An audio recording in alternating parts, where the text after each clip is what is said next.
This critique and all of the other big videos I've done on video games are available to listen on the go through Spotify, Apple Podcasts, and even SoundCloud, where you can download the MP3 directly if you prefer to do that. I know these videos are long and intimidating, so I wanted to make it a little bit easier for you guys to consume it audibly if you prefer. Also, a huge thank you to all of these patrons who make these videos possible. Without their help, I couldn't justify spending all this time on these projects, so truly thank you, and thank you to all of the big name sponsors who have helped make this a reality. One last thing, guys, big thank you to Richard Miller, Trey, and Einar G. Their generosity over on Patreon is second to none. It honestly is baffling to me just how generous these guys have been. So definitely show them some love in the comment section, because these videos couldn't happen without them and all of the other patrons who helped make this possible. So thank you, truly. I love you guys. Enjoy the video. And of course, a big thank you to our sponsor for this critique, Salad. Salad is the cutting-edge technology company that's making it so you can profit from your PC even when you're not sitting in front of it. I don't know about you, but I've always been frustrated that I spend all this money on a nice PC so I can play games and hang out with friends online, and then when I'm not using it, it just kind of sits there and does nothing.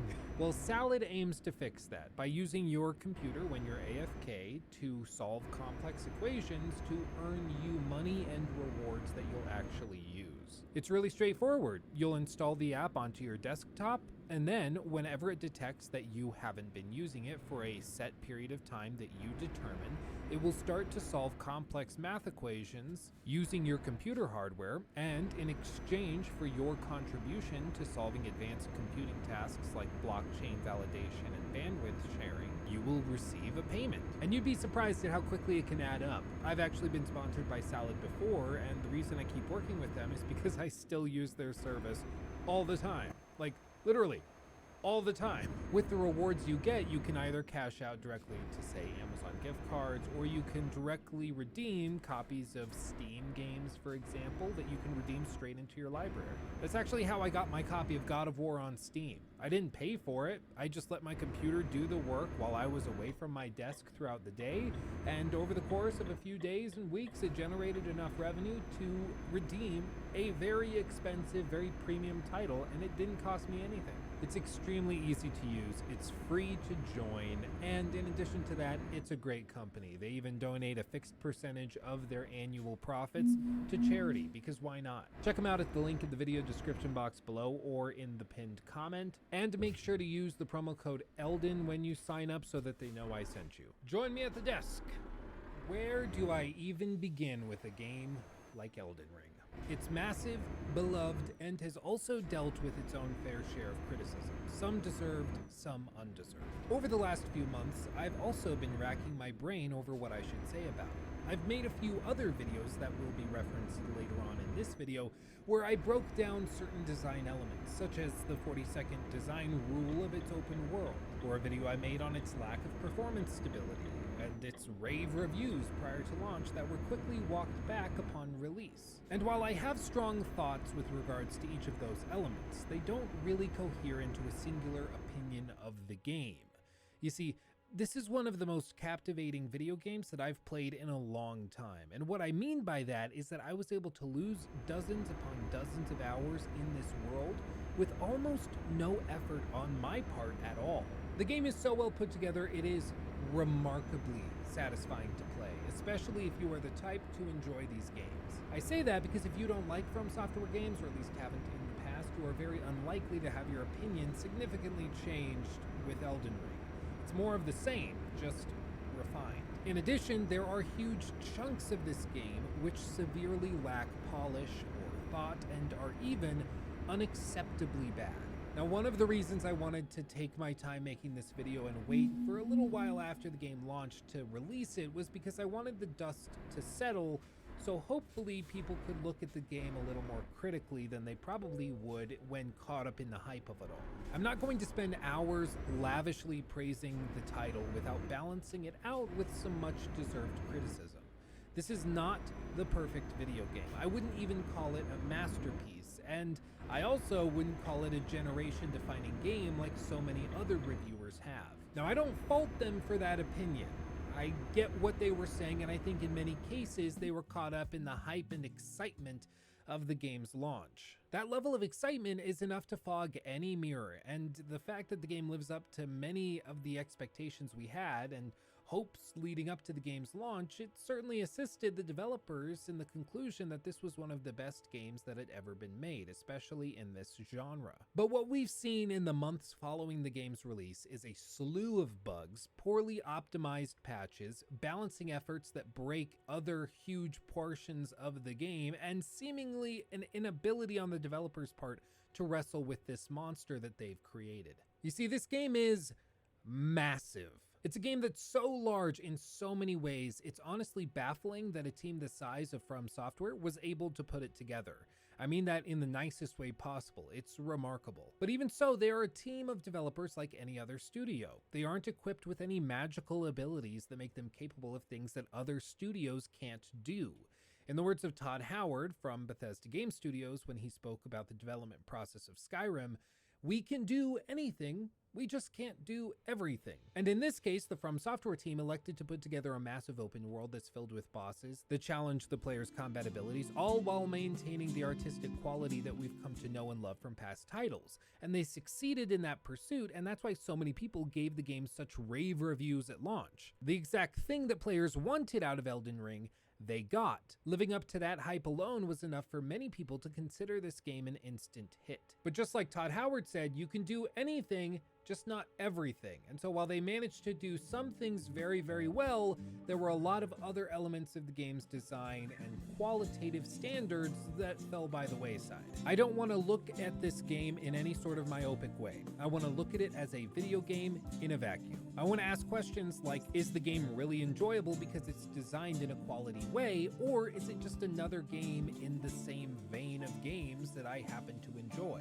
And I think when we look at the game in a much more critical and skeptical way such as this, we start to discover that many of the achievements of Elden Ring came at a great cost. While they were able to put together a world that was vast, artistically stunning, and filled with bosses akin to those from other Dark Souls and Bloodborne-style games, they were unable to maintain the same qualitative standards that we've come to expect from them. And unfortunately, these issues went almost entirely undiscussed when the game launched because everybody was so consumed with all of the things that the game did very well. And that brings us to this video. I want to break it down as fairly as possible, calling out the things that are problematic and that would be unacceptable if literally any other studio was guilty of perpetrating them. I also want to praise the game for its remarkable ability to captivate players and for its seemingly endless reserve of content. But continuing on with this, I really want to avoid endlessly describing the game's systems, every single weapon, ability, and item. While I think that's useful in some videos when we discuss particular games and systems, like in our video of The Last of Us Part 2,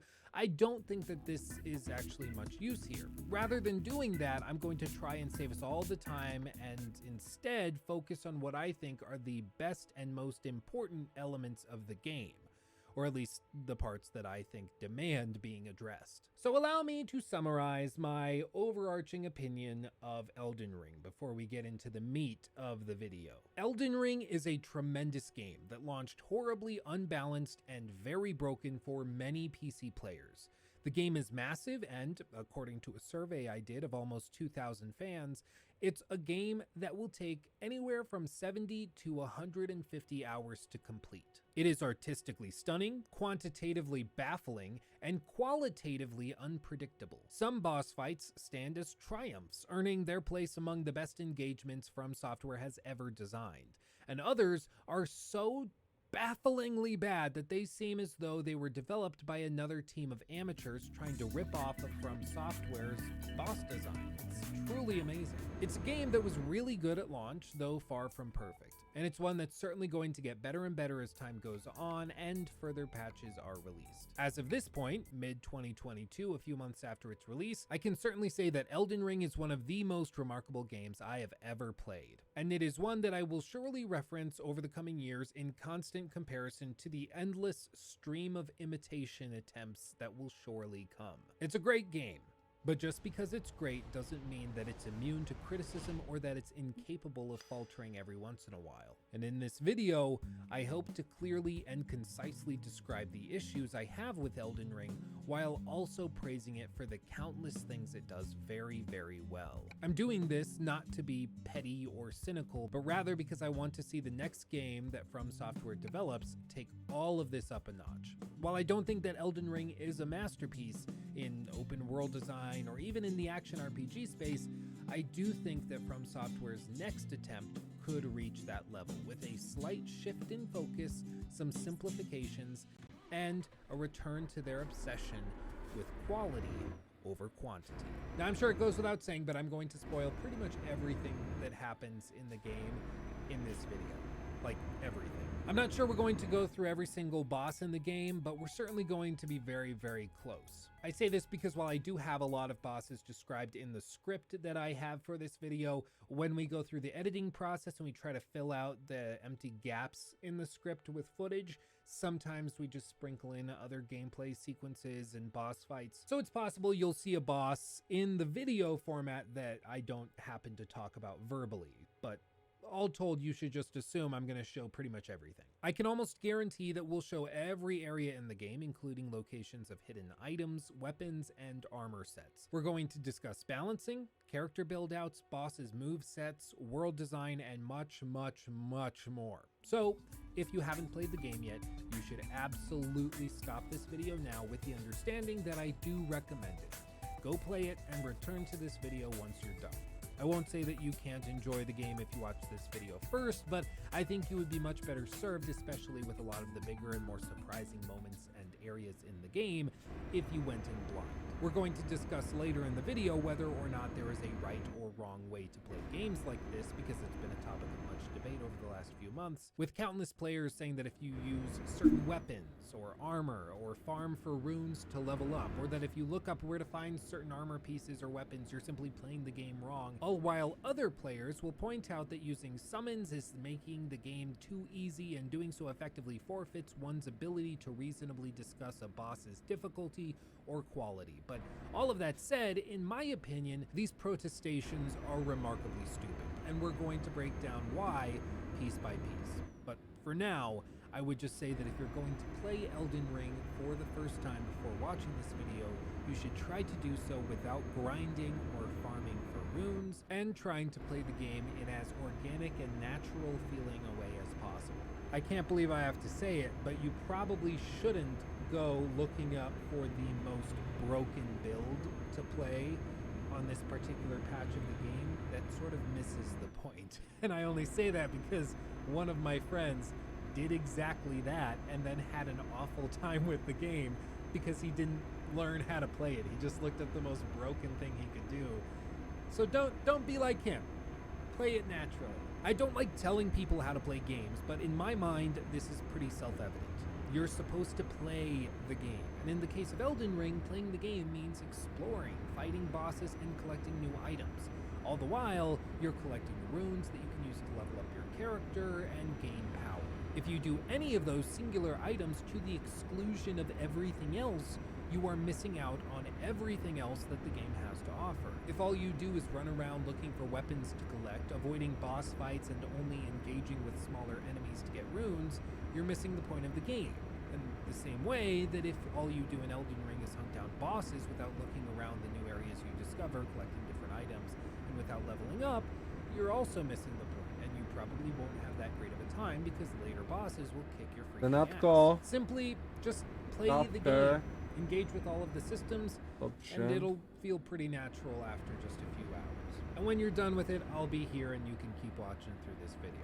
But if you're still here, I'm going to assume that you're good with spoilers or you've already played the game, whatever it may be, so let's jump into it. After much debate back and forth, I decided that the best way to open this video would be to simply start at the beginning of my experience with Elden Ring. You see, I started playing the game on launch day on stream over on my Twitch channel.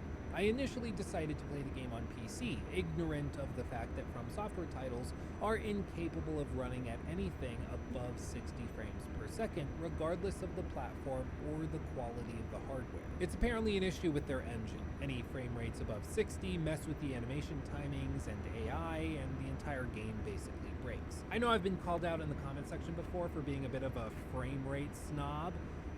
Notably, I only really was able to play and enjoy Ghost of Tsushima once it came to the director's cut, and I could play it at 60 frames.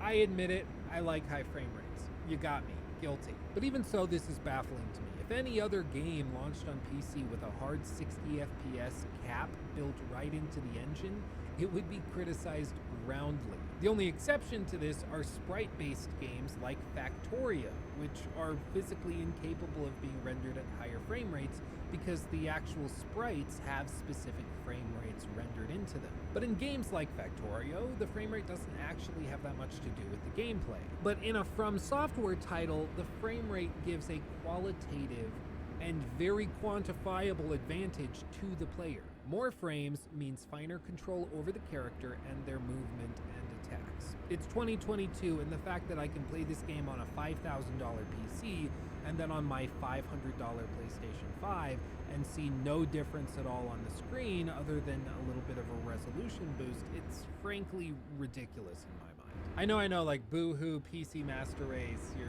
ports aren't working as well as you want. I get it, and like, it is funny that you can spend $5,000 on a PC and the experience is the same as a console that's a tenth the price. But the point is that if you invest in the hardware that is more than capable of pushing this game at 100 frames or 150 frames a second, the fact that the engine doesn't allow you to do that, it just kind of sucks. Because if ever there was a game that having higher frame rates would be worth it, it would be this game. It would be these games. And the fact that we live in 2022 and From Software still hasn't figured this out is just amazing to me. What's even more ridiculous than all of that is that over the first 20 minutes or so of the game, it became incredibly clear that the PC port performed significantly worse than the console versions. My first exposure to a boss just a few minutes into the game was extremely negative. Instead of seeing the first major enemy and getting excited for the encounter, I was taken aback by the extreme frame drops and stuttering on screen. And furthermore, there was a ton of screen tearing, which was also very distracting. Again, I know that I might come off as a bit of a snob here, but I've invested a lot of money into my hardware setup so that I don't encounter issues like this, and so that you guys don't see it when I make videos from the footage I capture. Because if I do encounter issues like this and I call them out, there will inevitably be an onslaught of comments arguing that it's unfair for me to criticize the game for my own hardware issues. So I just nip it in the bud by having high-end hardware that alleviates these problems most of the time. But in this case, I was not alone. And these weren't isolated incidents. Digital Foundry, the kings of PC gaming, even released a very comprehensive video on these technical issues describing them in detail. And I highly recommend you check that video out if you have any doubts at all as to the quality of the PC port at launch. To summarize their opinion, it seemed as though they thought that most of this had to do with shader compiling errors. In other words, every time a new object or enemy appears on screen, the game would try to compile all of the shaders in real time instead of having them batched before when the game loaded in. And this is why, as you played the game and your total playtime increased, players were less and less likely to see these stutters, because if you had seen that enemy before, the shaders would have already been compiled. But regardless of what actually caused these issues, they were still present. And for a game that's all about careful timing of dodges, attacks, and movements, it's frankly unacceptable. I thought maybe it would wear off after a few minutes, but I was wrong. The PC version was simply broken at launch. Nowadays, it's much better than it was back in February. But even when it's performing ideally, the only advantage to playing on PC over playing it on the PlayStation 5 or Xbox Series X is the ability to crank the resolution and eventually, hopefully, use mods. Other than that, you'll still be limited to 60 frames per second, and none of the other graphical settings seem to have much of an impact. But regardless, I decided to just swap over to my PlayStation 5 and begin playing the game there. Performance still wasn't great, with it usually running around 50 frames per second and frequently bouncing between 40 and 60, but it was much more consistent and steady.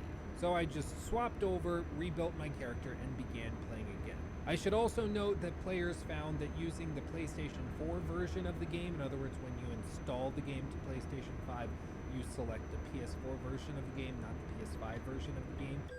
And apparently the PlayStation 4 Pro version was the steadiest and most reliable port, probably because that's what they were actually developing the game on for the majority of its life. And then they eventually just ported it over to PlayStation 5 and then tried cranking some of the knobs up, which didn't work too well. But the point is that the PlayStation 4 Pro version was the most steady, so that's what we played the majority of the time on, which is going to be most of the footage you're seeing over the course of this video. Now, with my DualSense controller in hand, I ventured out into the open world for the first time, taking in the grand vistas and appreciating the incredible artistic direction that's immediately apparent. The epic music swells, and I found myself sitting there just taking it all in. I don't think this game is particularly graphically impressive, especially compared to other studios' products such as God of War or The Last of Us, but this game still holds its own. The world design, the artistic direction, the lighting, all paired with the music, are fantastically well realized. I won't spend too much time talking about this in this video because I think in large part these observations are self-evident. It would be like me walking through the exact controller scheme or walking around and navigating menus. It's there, it works well, and I think anybody looking at the screen will see that as well. But regardless, after a few moments of appreciation, it's time to move on with our journey and actually start exploring. After speaking to some prick who said that I couldn't get a girl, I decided to avoid the boss in the near distance and explore to the east instead. I've played enough of these games to know that the developers probably intended for me to bash my head up against the wall while trying to take on that dude on the horse in the distance, only to give up, explore a little, find important weapons and gear, and then return to find the boss fight a walk in the park. So I did just that and began exploring the ruins that littered the landscape without going through the aforementioned frustration. I just skipped over that part. And it seems I was right, because a lot of players came right out into the open world, got told they couldn't get a girl, and then went and fought that boss and had a miserable time trying to take it on. It's one of those perks of having played these games before. From Software tends to try to put players through the same paces of humbling you by forcing you into a boss fight that you're not really equipped for, so that you reevaluate, really focus, and center yourself. I've seen this before, so I just decided to bypass it, but it's fun that they're doing the same thing here. They've done in Bloodborne, they did in Dark Souls 3, Sekiro. It's definitely a staple introductory feature. The first thing I was struck by as I started exploring the landscape was just how open the map seemed to be. It's a huge shift from previous entries in the From Software catalog. Almost all of their past games of this style have been built around linear levels or semi-linear levels that are carefully constructed.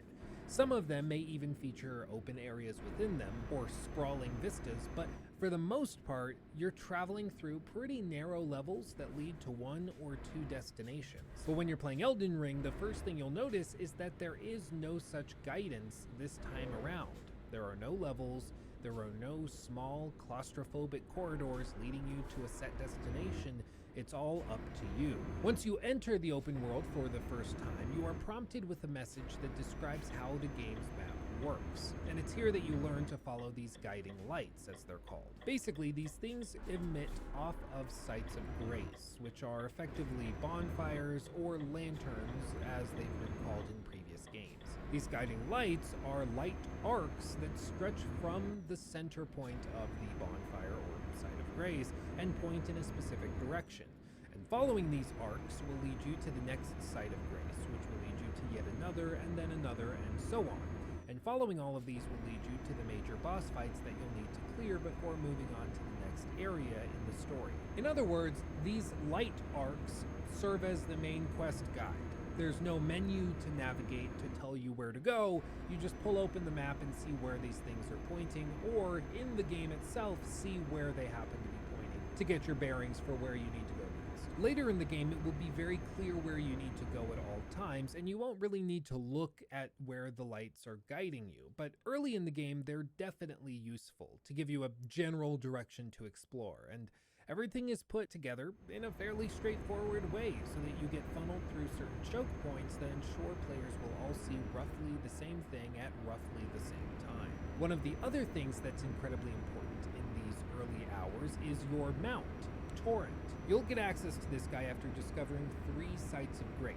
Most people will get him after circling around to this big cliffside that gates off the next area.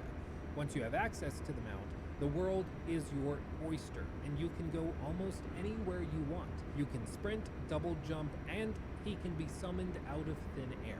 And I'll be real, I was very skeptical about this mechanic when I saw it in the trailers before the game's launch, but I gotta say, it controls really nicely, and I can't imagine the game without it. And I really think this is the nicest thing I could say about the mount, like, possible. It's that I cannot imagine the game without it. Like, if the mount were not in this game, traversal would be significantly impaired. I think people would grow incredibly sick of just running around to different sites. I think he adds some much needed variety in the travel because you'll use the mount to actually leapfrog and jump up places that you couldn't get to before. It introduces a whole new level of verticality into the map. It's all tremendous, and I hope that in future games we see a mixture of not just Torrent the mount, but also the grapple hook from Sekiro. That's the only thing I felt was really, really missing in Elden Ring, was something to increase the dynamics of exploration when on foot. Maybe they'll do that next time around with like Elden Ring 2 or whatever they happen to call it. They'll introduce something like that. I think that would be a great addition, but until then we'll just have to see. The point is, Torrent is a tremendous addition to the series, and I love him dearly. Also, the name Torrent, how great is that? Every time somebody Googles Elden Ring Torrent to try and pirate the game, guess what pops up? Wiki articles and pictures of the mount in the game. Like, it's brilliant. You just like probably made searching for these torrents so inconvenient for middle schoolers that they're just not going to bother. It's brilliant. It's really clever. Now, as I explored these early areas, I discovered a large plant surrounded by smaller plants that were letting off some AoE attacks. It was nothing I couldn't handle, so I just sprinted around them. I picked up the item they were guarding and ran down the stairs nearby to see what was underneath these ruins that they were guarding. And much to my surprise, there was a fog door. And to anyone even slightly familiar with From Software games, that fog door signifies a boss fight. I had just stumbled onto it. And again, like, I knew there were a lot of boss fights in this game, but I didn't realize just how many there were. I was just casually exploring the map, and then I discover this boss hidden in a stairwell behind a big plant. Like, we're talking about a lot of bosses if they can afford to put one in a location like this. So I buckled up and I decided to take the boss on with my level 1 character. Once I crossed the threshold, I was bum rushed by Mad Pumpkinhead, the first optional boss I had encountered in the game. And first of all, it's a great name. Like, that's it. There's nothing else to that. I just love the name. Like, Bad Pumpkinhead or Mad Pumpkinhead, like, that's awesome. I love it. Secondly, I love this guy's moveset. It reminds me a lot of the large brutes from old Yharnam in Bloodborne. He's aggressive, deals a lot of damage to you, but it always feels fair. And this first time around, I immediately got my ass kicked because I kept trying to parry him, so I died and I just reset. It's also here that I realized Elden Ring had implemented a very different type of checkpoint system than I was used to. There are these stakes of Marika, or Marika. I'm not sure how to say it, so I'm probably going to accidentally swap between them and say them both ways over the course of this video. I'm sorry, I'm just gonna go with it. These things are scattered all throughout the game's map and are often placed outside of boss arenas. Some bosses don't get these, usually for narrative reasons, because Marika, whatever her name is, had relationships with some of the bosses in the game, and she was a little sassy with some of them, so certain bosses don't actually get them. It's a cool touch. I like it. But the point is, they serve as a reset point that's not a site of grace or a bonfire. And that is a huge departure from previous games. Granted, previous titles didn't have anywhere near this number of optional bosses, but it's still important to note that you used to have to run for a long way just to get from the last bonfire you rested at to the fog door once again. And I think they probably went with these checkpoints for a few reasons that are all very well reasoned and justified. Firstly, as we will continue to see as we look at more bosses later in this video, there's a huge amount of variety in the bosses that we are playing with here. Some of them are extremely difficult, others extremely easy. But importantly, some of them are extremely weak to certain types of weapons, certain elements, elemental effects or damage types, such as staggering or slicing.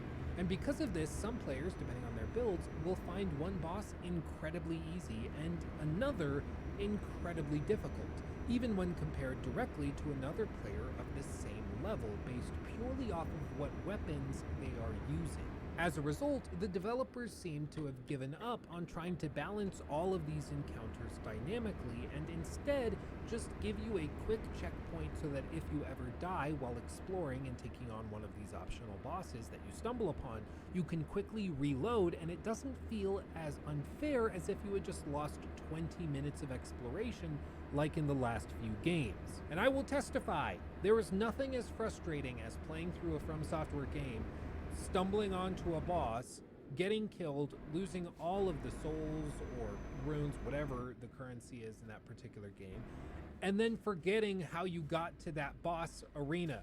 You only have one chance to get there, because if you die, the last set of runes or souls are abandoned, so you've got to figure it out. But if you can't remember where you were or what the route was you used to get there, you're just out of luck. That never felt fair, it always sucked, but with these Stakes of Marika, it fixes the problem, because you start right there, boom, easy, done. I know exactly where it is, the boss is right down these stairs. I love it. Because again, this is something that will come up time and time again throughout this video, these games only really work when damage or punishment to the player feels genuinely fair.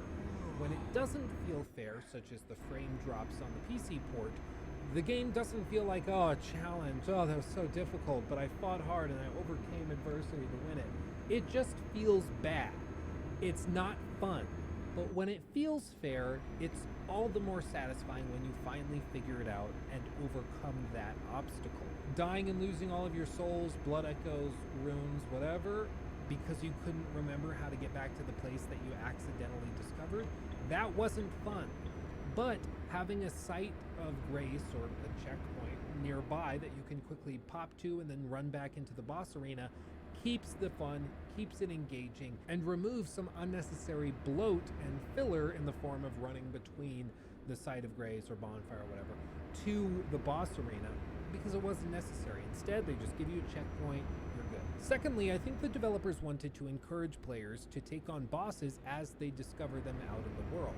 Because there's no in-game journal or way of tracking bosses' locations without individually dropping markers on your map, something that very few players actually did over the course of their time with the game, according to my survey and research, if most players happened to stumble on a fog door while exploring, they likely would simply try to remember where it was, go find the next site of grace, rest there, and then turn back to find the fog door once again. And I don't think I need to explain why that isn't something a game developer wants from their players. If a player discovers something cool in your open world, you should want to enable them to engage with it, and you should empower them so that they can. It's okay if they take on the boss, get slapped, and then decide that they aren't properly leveled for it. But let that be the player's choice. Because if the player sees a really cool boss fight, but they simply aren't powerful enough to see it through to the end, they may leave, but they are much more likely to return. Once they've leveled up, they'll remember how cool that boss looked and seemed, and they will actively seek it out to see it through. And thirdly, one of the perks of having checkpoints closer to the fog doors is that you can get away with much more difficult bosses more frequently.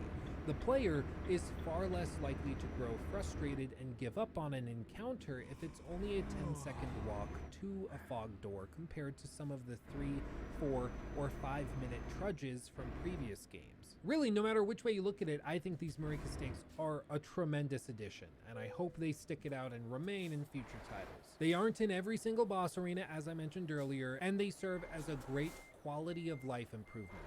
The only arguments against their inclusion that I've seen are from the tryhards that argue they make the game too easy. But to that, I would say that Elden Ring is easy for a lot of different reasons. I agree that the game is probably the easiest game that From Software has made in the last decade, but that's for many different reasons than the stakes of Marika's. But I'll get to that later. But to avoid the pedantic comments, let's be very, very precise about this. I should say that Elden Ring can be the easiest game out of all of the Dark Souls entries, Bloodborne, Sekiro, specifically, if you want it to be. the easiest. There's so much gameplay variety that it's almost entirely up to the player to balance the game for themselves. If you want easy boss fights, there are weapons and loadouts that you can use to achieve that end. And if you want an incredibly difficult, soul-crushing experience, you can get that too. I would argue that this probably wasn't entirely intentional on From Software's part, but we'll get to that later. The point is, Elden Ring is easy, but not because of these more frequent checkpoints. As far as I'm concerned, they cut out one of the most annoying and frustrating parts of the previous games, which was the mad dash from checkpoint to the boss arena. Nobody plays these games for that sprint. Rather, they are playing it for the thing at the end of that sprint. So, this time around, the developers simply decided to bypass the thing that everybody hates just to focus on the thing that everybody loves. And to be honest, I don't know how you could reasonably argue with that. Regardless, I kept fighting Pumpkinhead. That's a sentence I never thought I would say out loud, but here we are. Upon defeating him after a few tries, an area opens up behind him which introduces you to a woman who can teach you different magical spells. I had never played with magic in any other From Software title, so I decided that this would be a good time to try it. I learned a few different sorcery spells, namely this ranged arc attack and another attack with a more direct homing projectile, and went about my day. And in this short 15-minute period, I had engaged with the core gameplay loop of Elden Ring. I had explored, found a boss, optional or otherwise, fought him until I won, I got the cool thing that they were guarding or that was nearby, and then I repeated the cycle. And it's a damn good gameplay loop. I love it. Sure, it's contingent upon a few different elements being solid, namely that the exploration feels organic and fulfilling, and that the boss fights maintain a certain qualitative standard. I would say that the reward also needs to feel worthwhile, but most players are not going to engage with the boss because they're hoping there's a cool reward at the end of it. They're just doing it for sake of fighting that boss. So while the reward is nice, I don't think it's the primary motivating factor. Though it's important to note it should still be a good and noble reward that justifies that encounter, whether that's in the form of a large rune payout which helps you level up, or an item, or a weapon, or armor piece, or something like that that makes it feel more justified. All of that would be great. It just needs to justify the encounter. At its core, the gameplay loop is extremely effective, especially for this game's target audience. For those of us who have played From Software games before, this is a dream come true. We loved the boss fights in previous games so much that they were almost the sole driving factor that kept us playing through those games. We beat one really tough boss just so we could get on to the next. And in this game, there are more bosses than ever.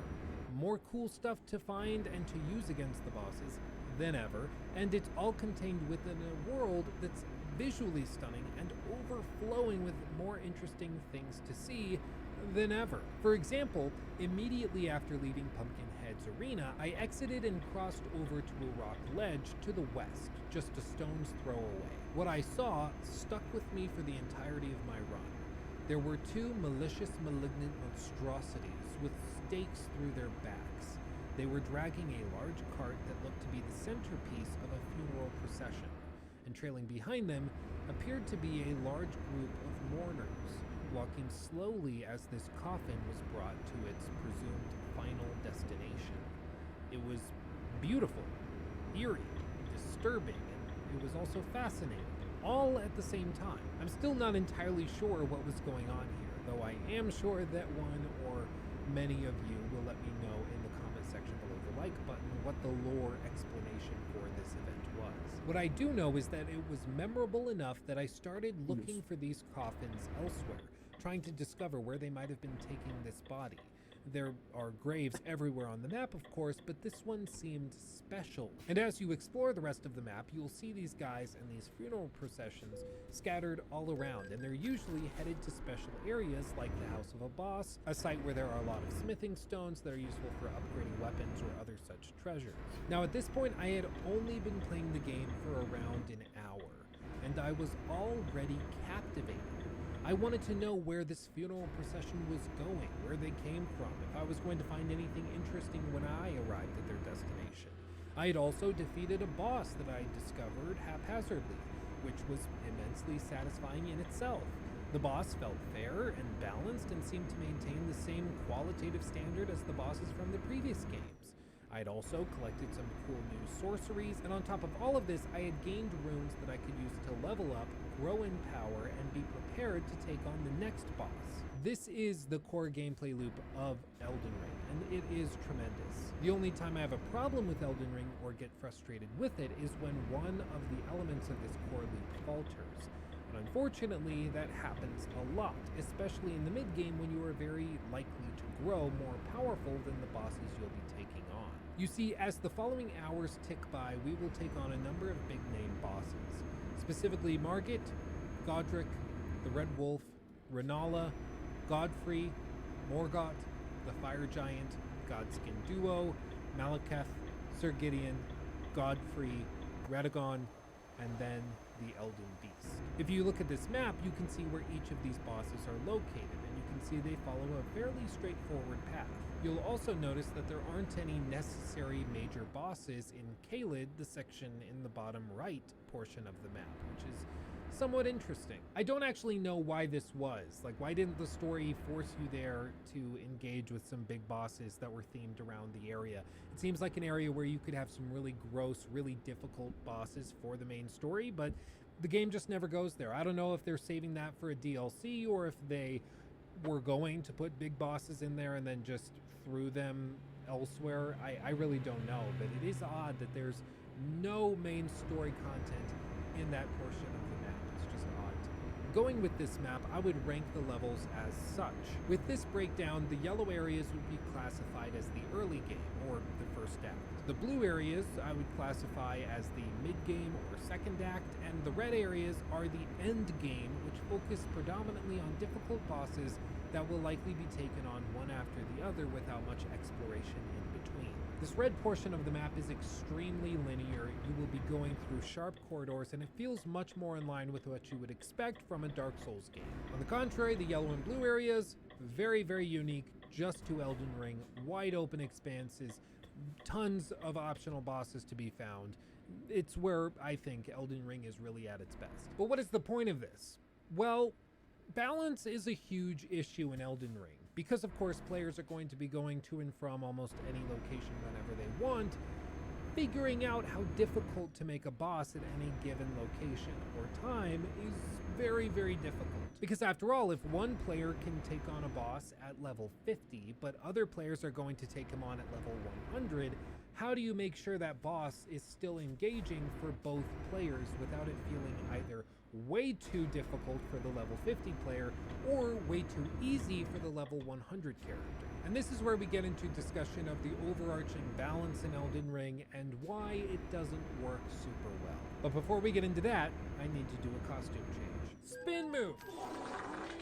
Ooh, how cool was that? Quick and easy, I love it. Now, one of the most important game design elements of any open world RPG is the balance between the player's strength and the non-player character's strength. If this balance is out of whack, the player could end up in a situation where they are surrounded by enemies that are far too powerful to defeat, which results in the game being soul-crushingly difficult and feeling unfair. On the flip side, you could end up in a situation where the player will spend an extended period of time in an area that they have outpaced, and so it's incredibly boring. Normally, the way the developers deal with this is with dynamic level scaling.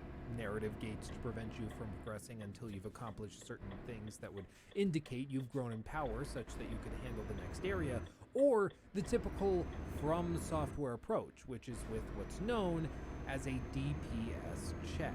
Quick terminology break, DPS simply means damage per second.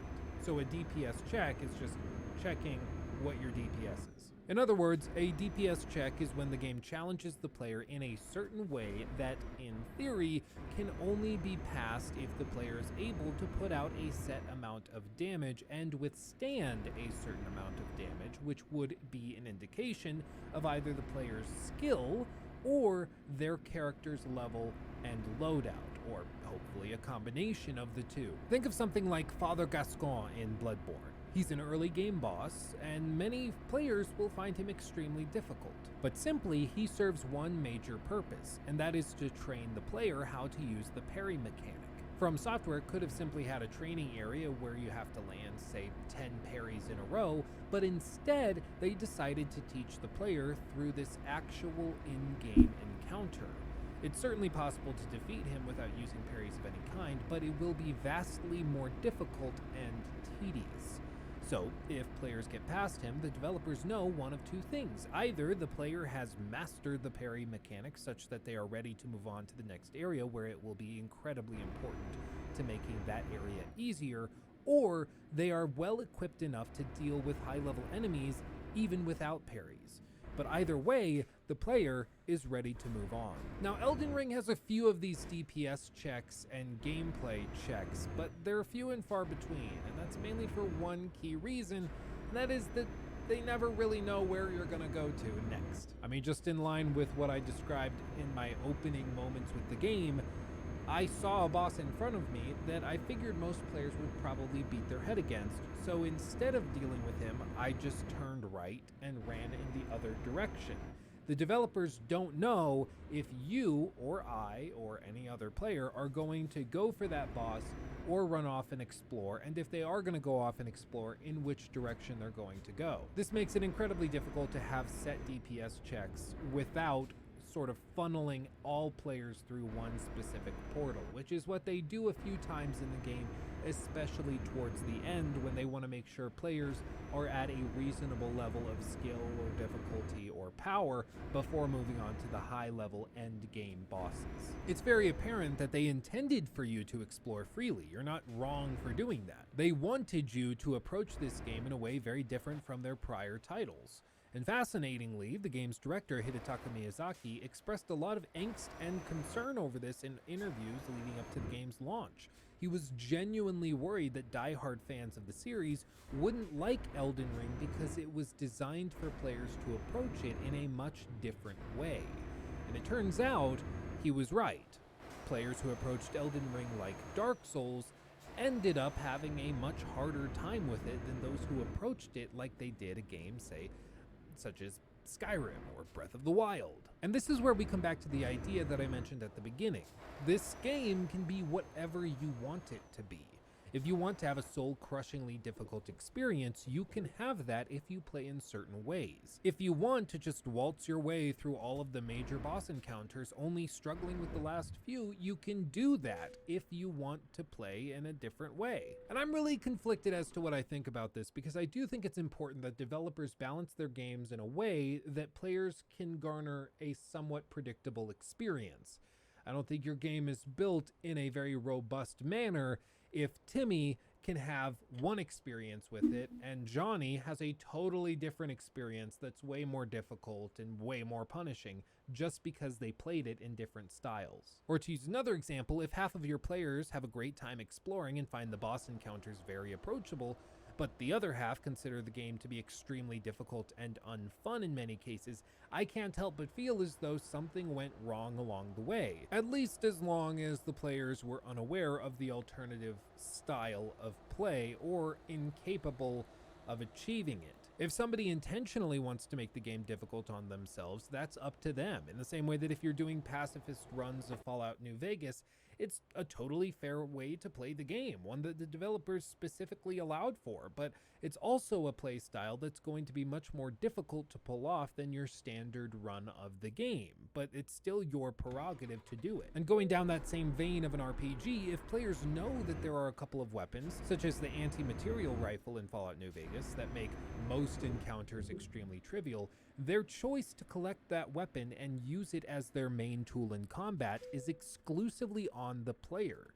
The developers put that in there as an option, but it's still up to the player to decide to use it actively. Hopefully, the power of that weapon is balanced somewhat with usability restrictions, such as having limited ammunition or high stat requirements or very low durability scores, because this is very useful as it keeps the weapons from breaking the game to a point where combat serves no real purpose or challenge anymore. And I know some people will disagree with my desire to have some limiting caps or limitations on very powerful weapons, loadouts, or playstyles in these games, but I think it's very important for retaining the quality of the experience for all players, not just a select few who happen to figure out how to break it. If you're going to argue that there should be overpowered weapons without restrictions in a game like Elden Ring or Fallout New Vegas, I would ask, why not just give the player the ability to wish a character dead with a simple click? After all, players don't need to use that tool, but if they want to use it, they can. Now, obviously, such a mechanic or weapon as a simple one-click kill would be ridiculous.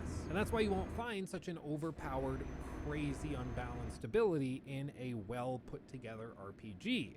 They don't want to break the game such that an entire system of gameplay is rendered useless. And I know there are console commands in Fallout New Vegas where you can hit like tilde, type in kill, and then click on an NPC if you're playing on PC, that is, and they'll just drop dead. Or you can do tilde, kill all, and it'll kill every single NPC in the game, and you'll have to sit there for like 15 minutes as every quest says failed slowly as it fades in. It's kind of funny, and it's fun to do once or twice, but that's not what I would say a main gameplay mechanic. It's a remnant of the development console command that they give you. It's not on the console port of the game, so I don't think it could be quantified as an intended gameplay mechanic. Now, my point with all of this is that extremely powerful weapons and abilities need to be balanced out with handicaps to keep the player within the aforementioned gameplay loop. If you get a weapon that's totally broken, able to defeat most bosses easily, and that's free of limiting factors on its usability, there's all of a sudden no reason to continue exploring the world, fighting those mini-bosses, and collecting new weapons, gear, and loot because you've already reached the top of the mountain. You could still go beating up on the mini-bosses for the fun of it, but if the weapon is sufficiently overpowered, those mini-boss fights will lack any and all challenge, which means they'll quickly grow stale. And I'm sure I don't have to tell you this, but Elden Ring has a lot of weapons, a lot of spells, and many summons, which were all extremely broken on the game's launch, and even in multiple patches after release day. And before anybody says that it was intended, From Software patched the game to lower the damage on these weapons and spells. If it wasn't a problem and if it wasn't a mistake, they wouldn't have to patch it out. Quick sidebar, this is one of the most annoying things I've noticed in videos that are defending Elden Ring. They point to something such as the Sword of Night and Flame, which we're going to talk about in just a second in great detail, and they will say, well, no, it was intended by the developers because they wanted to make sure that players who needed an easier time with the game had an option to use a weapon that makes the game easier. But to that, I would counter that the moment it became clear this weapon was extremely broken, From Software went in and nerfed the ever-living hell out of it. Like, it really isn't that powerful anymore. It's a fine weapon and it's got some useful abilities, but it is far from the crazy game-ending blockbuster smash hit that it was before. Now, like I said, with the Sword of Night and Flame, it was totally broken for the first few weeks of the game. There are plenty of other weapons and spells that were also broken that received patches later, such as the sorcery Comet Azure or any of the handful of bleeding effect swords and daggers, which also broke the game for many of the beast and humanoid enemies. But I think this sword is the most recognizably broken thing, so it's what we're going to touch on, and it's also the sword that I did the most experimentation and footage collection with.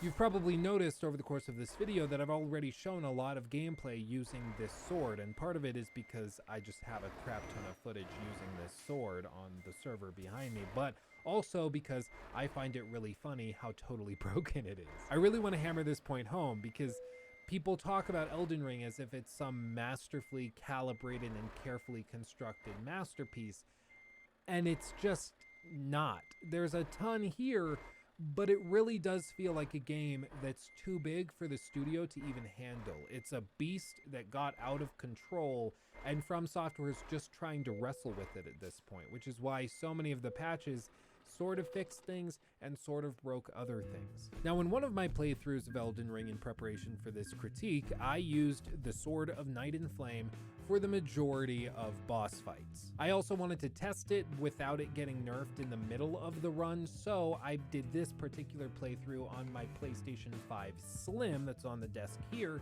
which I disconnected from the internet during this run, which meant I couldn't use online features, but did mean that I could use it without having a sudden nerf applied, because From Software apparently has a dynamic patching system where they can have things downloaded straight to the console or PC, but they can also have it so every time you initialize the game, it checks with From Software servers during the menu screen and load up, and it can find new balancing information if they need to change the scaling for certain weapons.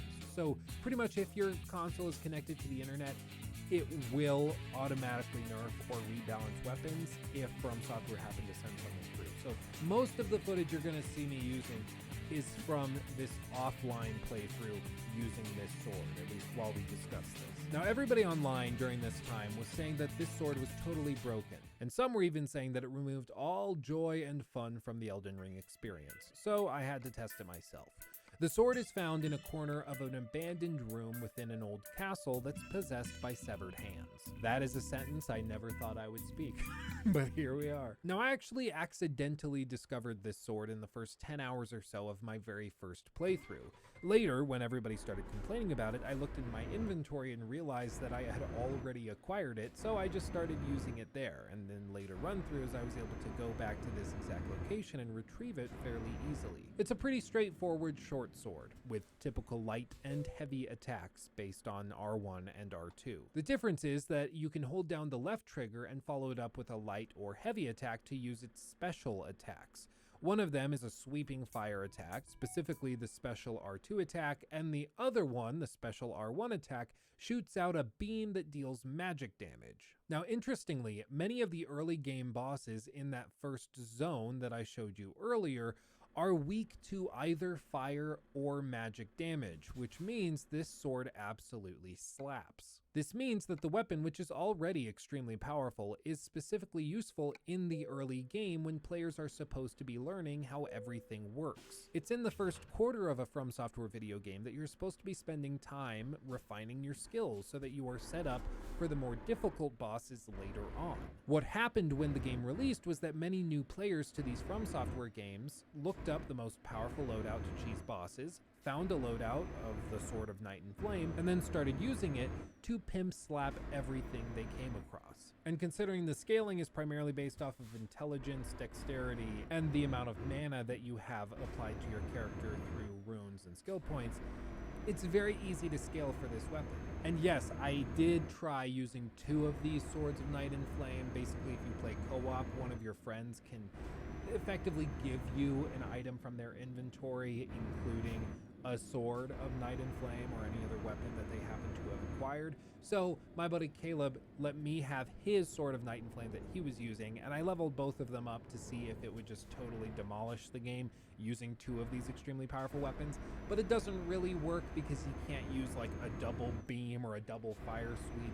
It doesn't really work that way, so using 1 is just fine. You don't need to use 2. I did test it. Doesn't work. Now, initially I thought, what's the big deal? At least they're playing the game and having fun. If they use a broken loadout, who am I to say that they're wrong? But my mind was changed when I reached later in the game during my playthrough where I used this sword. You see, there's a marked difficulty spike right as you hit the fire giant, and especially once you get past him. At this point, you're headed into the late game, and everything you encounter will be significantly more difficult than the earlier areas.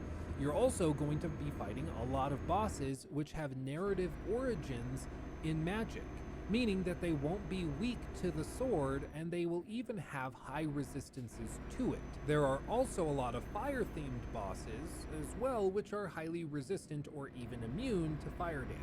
This means if you built your character around the Sword of Night and Flame, once you reach this endgame section, you will effectively be sprinting straight into a cinder block wall. Players will have had an easy time playing through the game, sprinting up the map and gaining dozens of levels along the way, but to put it frankly, they will not have been properly prepared for the late game bosses, which require much more skill and a lot less cheese. Again, being as honest as we can manage, the players who have done this will have not learned the intricate timings of dodges, how to juggle multiple enemies with careful movement and rotations, or even how to utilize the countless buffs that the game gives you through consumables. They've simply been brute forcing their way through the game using an overpowered loadout, and now they're unprepared to fight monsters and bosses which don't give a damn. And I'll be honest, I actually think this is kind of funny. I've said many times I don't think this was part of some grand scheme by From Software to balance the game in this way, where you hit this hard wall and they like punish and sort of cheese back the players who have been cheesing with a really powerful weapon. Because in general, there's just a lot more signs that show they didn't intend for players to break the game as badly as this sword allows them to. But it is kind of funny to think that From Software put this sword in the game that's extremely powerful, knowing that new players or cheesy players would use it and blast through the game, and then they get to the hard bosses, which have major resistances to its damage output and just don't give a damn about the overpowered loadout. And it just forces players to go, oh crap, what do I do now? I don't know. It's funny to me. I don't think it's the case, but I'd like to pretend it's the case, that they were trolling players who were trying to troll the game. Now, when I reached the Fire Giant in this particular run through, I was using nothing but the Sword of Night and Flame. I had already beaten the game once, so I already knew what I was doing, at least to a certain extent. But even with my experience in the game, I was blown away at just how hard the game seemed to have suddenly gotten. It felt like in the course of 10 minutes, the weapon was nerfed in the middle of my playthrough. And to be clear, I didn't update the game. And this particular PlayStation 5 was unplugged from its Ethernet jack so that it wouldn't automatically update when I tested the consistency of certain weapons. So I know that From Software didn't update the weapon in the middle of this run through. It actually was that big of a shift in difficulty and resistance to this particular weapon. Well, what does this tell us? Well, for one, it tells us that poor balancing of the Sword of Night and Flame was not necessarily intentional and probably was not the part of some brilliant master plan on the part of From Software. It was simply a weapon that they knew was powerful, but that they didn't expect to break the game entirely. Using it turns almost all of the early to mid-game bosses into nothing more than speed bumps, and a few of the late-game bosses will give you a lot of trouble. But even the last boss of the entire game, Elden Beast, is a total joke with this loadout if you happen to get there. And I think this is important to note. While some of these late game bosses make the Sword of Night and Flame far less effective, at least against them, the final bosses of the game are very vulnerable to it. So what I tried in this playthrough centered around the Sword of Night and Flame was actually going back to Renala and using a larval tear to respec my character and use a different weapon through those bosses, only to respec again back into a loadout specifically calibrated for the Sword of Night and Flame once I reached those last bosses. And it's very powerful. In fact, I was able to beat the last two bosses, Radagon and the Elden Beast, in less than 90 seconds. Don't believe me? I'll let it play in its entirety right now. Look at how stupid broken this weapon is, especially if you know where to stand with the Elden Beast to avoid the extreme damage it can put out. There's a certain spot, at least before this patch that they recently put out, where Elden Beast just doesn't know where you are. It's like stupid broken. I figured this out on my like third or fourth attempt in my first run through of the game. They seem to have patched it out now, but it was very, very broken. Anyway, I'll just let this play. 90 seconds beating the last two bosses of the game. Check it out.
Now, the second thing we know from this is that even broken weapons aren't consistently broken. After all of my extensive testing in preparation for this video, and after surveying almost 2,000 of you to find out what loadouts you were using, I haven't been able to find a single weapon or build out that is overpowered throughout the entire game against all bosses. There may be one loadout that demolishes 80% of the bosses, but it's extremely weak to 20% of the bosses, or a loadout that basically is God mode against 15% of bosses, but is total garbage against the other 85%. Now, as I mentioned earlier, one of the things that From Software has become known for and has built a reputation upon is that they are extremely obsessive when it comes to attention to detail. Hitboxes are always extremely precise, level design is always intricate, and bosses' attacks and animations are tweaked such that they feel as fair as possible. In some cases, bosses are even tied with their movement speed and pace with the rhythm of the music playing underneath the boss fight, which I find really, really cool. There was a really cool video I saw, I think it was on Game Theory, like years ago with Dark Souls 3, so it was probably like 5-6 years ago.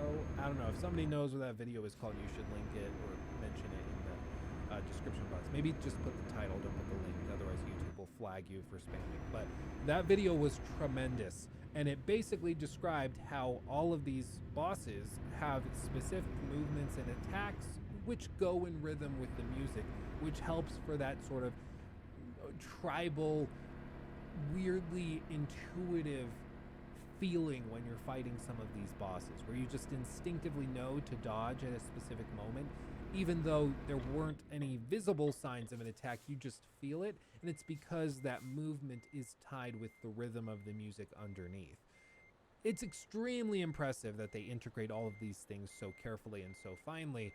And it's true that that is definitely present in Elden Ring, with the boss design at least. And that attention to detail is very important, because after all, these games are only fun if the game deals out damage that feels fair. If you were taking on the final boss of the game and they had an attack which 95% of the time does nothing, but 5% of the time instantly kills you, regardless of your armor, whether you're dodging or your total health, it will just simply kill you no matter what 5% of the time, you would be rightly furious when this attack happens to land because it wasn't fair. And it's my opinion that these games can be hard on the player, but they need to play by the same rules that the player has to play by. If the person playing the game has a stamina bar that limits the number of attacks that they can dish out in a row, the boss should have that same restriction, even if it's under the hood and not visible to the player. And this has indeed been the case for many of these From Software games in the past few years. Bosses have health, they have stamina, they have poise, and their attacks are often limited by their own physical reach. Sure, the bosses may be very powerful and capable of dealing out more damage in a single hit than the player, but they are still limited to the same restraints as the player character. And this level-headed approach to the game's design is not very easy to pull off, and it requires an obsession over every single detail of the game's combat, calculation of damage, the AI timings, and so much more. But the problem with Elden Ring is that they bit off more than they could chew. It seems as though they were able to maintain that qualitative standard with some of the bosses, but they completely missed the mark with others. And furthermore, the scale of the game didn't just affect the balancing of bosses, but also the balancing of weapons and armor and summons and consumables. I have no doubt that if there were half as many weapons in Elden Ring, they all would have been balanced much more accurately at launch, and we likely wouldn't have seen the Sword of Night and Flame break the game for so many players.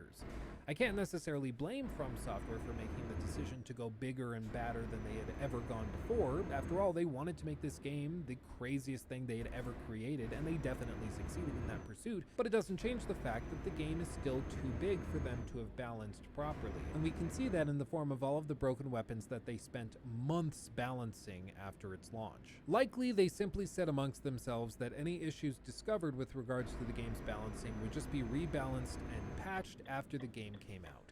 After all, they can only do so much playtesting in the office. Even if you have 150 developers playing the game non-stop for days on end, they will only be able to discover so much. But if you release that game into the open wild with millions of players trying out every imaginable combination of weapons, attribute build-outs, and boss encounters, you will certainly have a large pool of data to swim through. And I don't know what to think of this either, because I get it, they can't test it all themselves reasonably while maintaining a game of this scale, and I can understand why they might resign themselves to just accepting that it won't be totally balanced at launch, but it will get there eventually. I can understand the pragmatic evaluation and consideration behind that, right? I get it, but I still don't like it. To me, it just seems like they're selling us an unfinished game with the promise that they will refine it into a balanced experience in the weeks after you've already given them the money for it. I know that almost every single sane person on this planet would say that it's not a big deal. After all, it's only a few weapons that are broken here and there, but in practical terms, the game is still unfinished. We get pissed off when Bethesda Game Studios does the same thing, releasing a broken game to the public, hoping that mods will fix it or that they can patch it after the game launches. So it seems only fair that we also criticize From Software for doing the same thing, albeit a little less severe because at least their game runs. Oh wait, not really. Going from 60 to 27. Oh God, did you see that? Oh Lord, that was bad. But to bring all of this back to where we began this discussion, what are we to make of these broken weapons being used by players to cheese the game? Is it a bad thing? Is it something players should be chastised for? Are players missing the point of the game entirely by using a build-out which turns the player into a boss and every single encounter into a total joke? I spent a lot of time thinking about this, and my conclusion is that it's the developer's responsibility to balance the game before giving it to the player. The player's task is to find their way through this world, defeat bosses, and progress through the main campaign until they eventually defeat the final enemy and emerge victorious. Players are going to achieve this goal in any number of ways, by plainly exploring, by obsessively following the main path and avoiding all side content, by grinding out runes to level up as quickly as they can so they can maximize their damage and curb stomp bosses at every turn, by looking up guides on YouTube and TikTok for the most overpowered weapons, and every other possible path to achieving their goal. If the developers don't want the players engaging with one of these choices, they should take steps to prevent it. If you don't want the person playing your game farming areas for XP, make it so the enemies don't respawn immediately, or minimize the payout in that area to make it less lucrative, or add a couple of extra high-level enemies that make farming that area far more difficult, or any other of the numerous possible solutions. No, cicho jestem, bo nikogo nie ma na czasie, więc wiesz, pogłosiłem. Jakby ktoś był, to wiadomo, nie? Jak tam po pracy?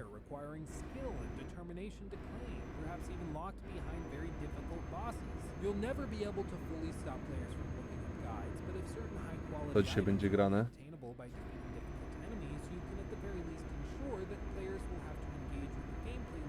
To acquire the best items in the game. And I could keep going, bringing up countless examples of things developers might not want the player to do or use that can be easily addressed, but I think you can get the point. Wymęczona jeszcze auto jedno na podwórku, okej. Czeka, ale jutro sobie... A, myślałem, że jeszcze dzisiaj musisz robić, jutro sobie je zrobię, dobra. Nie wiesz co jeszcze? Chyba dawno w GTA nie grałeś, co? Players will go there and do that when they need a couple of extra levels here and there. In my mind, it should not be the player's responsibility to handicap the experience. A, dzisiaj się nie chce, okej. A widzisz, GTA dobry pomysł, okej. A ci się nie chce robić tego auta.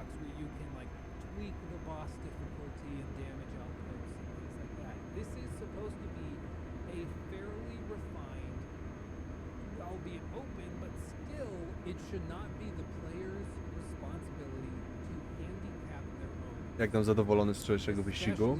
Trzeciego miejsca?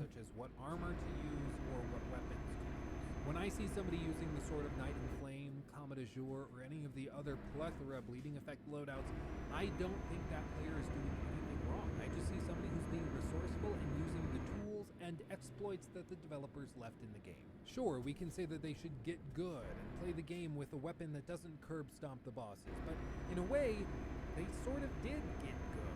That term has traditionally been used to describe how a player needs to put their head down and just figure it out, stop complaining, and do whatever it takes to get over the hurdle they're facing. But This time around, instead of just running at the brick wall trying to run through it, the player simply found a route around the wall.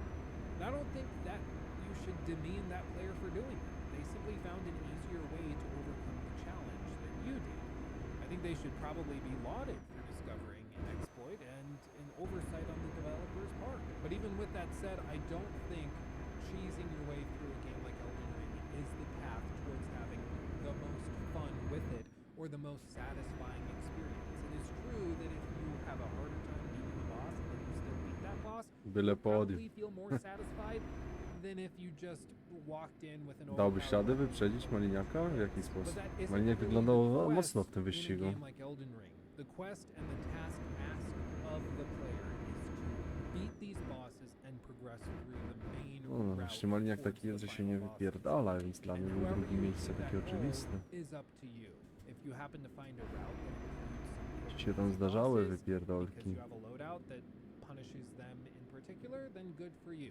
It might be hard to hear, but the chief end of a game like Elden Ring is not to have the most satisfying experience with the game, it is to just get through it and survive. Jestem it. ciekaw, jak It's za all the 3 game tygodnie asks to będzie you to do, and wyglądać, that's czy all coś się most pozmienia. players will do. Za 2 They tygodnie, won't przepraszam. actively test themselves with difficult loadouts or hard to use weapons just so they can say that they use that weapon. They're not that concerned with it. There are some players who are concerned with that and will go and actively use the self-flagellating Manichaean self-hatred. Za 2 tygodnie na Silverstone ktoś będzie mocniejszy, pewniejszy. But most players aren't doing that. And I think that's where I want to leave the discussion for now. We could rant and ramble about using these overpowered swords or taking advantage of different exploits and boss fights, but it's all kind of useless. The answer to the question of what should be done in all of these cases is always going to be the same. From Software needs to patch it and rebalance it. It's too bad that so many players used easier methods of blasting through the first chunks of the game, because I do think they ended up having a much more frustrating time later in the game. O, rozjaśni się, zaczyna widać. Mhm.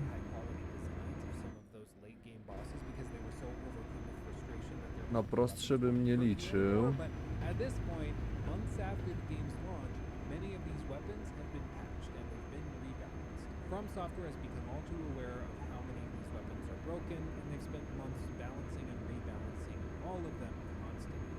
The last few times I've booted up into the game, it seems as though they've struck a pretty good balance, but considering every time they nerf one weapon, they somehow break another, we're just gonna have to wait and see how long it takes before the game actually gets to a truly balanced spot.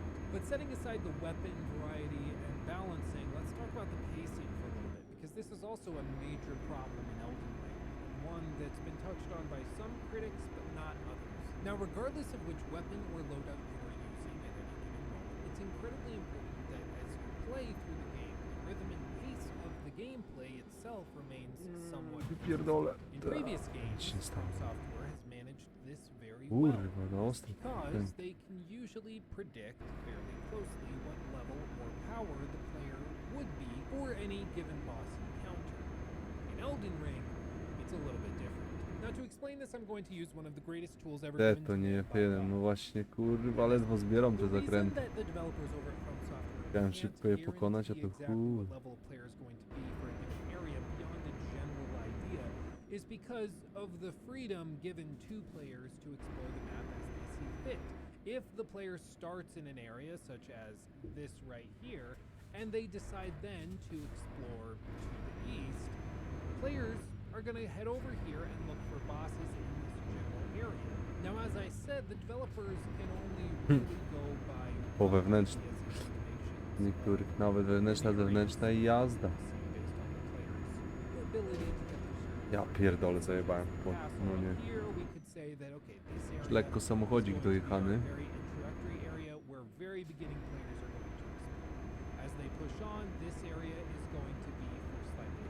Niezwrotny, aż tak. Caelid is so difficult that the majority of players who try to go there are going to immediately get pimp slapped and turn away, so they're just not even going to bother. So you don't have to worry about that.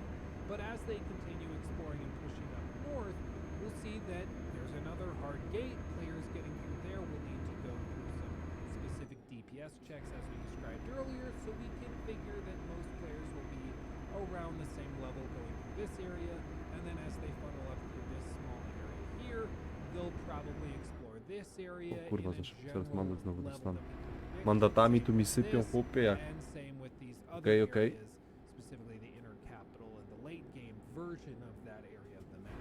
But what does this tell us? This clunky, toddler-esque depiction of the map and its level scaling zones? Well, it tells us one important thing, and that is that these sections are pretty big. And within each of these large sections are numerous bosses. In some of these areas, there's over a dozen bosses that you can find while exploring. And because of that, there's a big variability in terms of their power. So we might have bosses here, here, here, and we'll just continue drawing X's as we go around. These aren't actual locations of bosses, but it'll serve the point. So let's say this is all of the bosses that we have in this particular area of the map. Players might start here, and let's make this yellow. They might begin by running over here, then they explore to the east, then they run south all the way to this guy, and then they bounce over here, and then over here, and then up here, and then up there, and then all the way over here. And then let's say they just totally miss these bosses here, and they push on to the next area and continue exploring past the castle. What will then happen is players will continue exploring around the map doing various things. That's what this line is attempting to dictate. And as they do it, they're discovering new bosses and fighting and having a great time. But what will inevitably happen is eventually they will return to that area that they started the game in. And when they return, they might end up going and trying these bosses they hadn't tried before. But the problem is, if you remember how we coded this zone before, they are far too powerful for this area now. We had this area relegated for the early games, so we designed the bosses around early game characters, and then we designed this area for higher level characters. And after the player has spent so much time running around in this area up here, now they're so powerful that any of the bosses back in this starting area, specifically these three that they skipped, they're gonna be way too easy. And this is where the problem lies. They simply won't be able to reliably predict where the player is going to go next or what power they will be when they explore a given area. As they continue to explore, they're going to backtrack, they're going to go to places they've already been, inevitably find new bosses because there's so many, and a lot of those bosses are not going to be reasonably calibrated for their given difficulty ability. They're going to be too powerful, and it's going to be so easy that it's just not that fun. Now, as I mentioned earlier, the only reasonable way of dealing with that would be to use dynamic level scaling. But dynamic level scaling has its pros and cons. For one, it completely eliminates the feeling of accomplishment and feeling as though you've overcome a boss and you are so powerful now that you don't even have to worry about them because they're puny to you. You're so much more powerful than last time, you know, they're nothing. And furthermore, it can also make it so weapon and armor scaling doesn't feel anywhere near as unique. Individual weapon sets beyond basic elemental resistances don't have much of an impact because the bosses will always scale to what your overall level is going to be.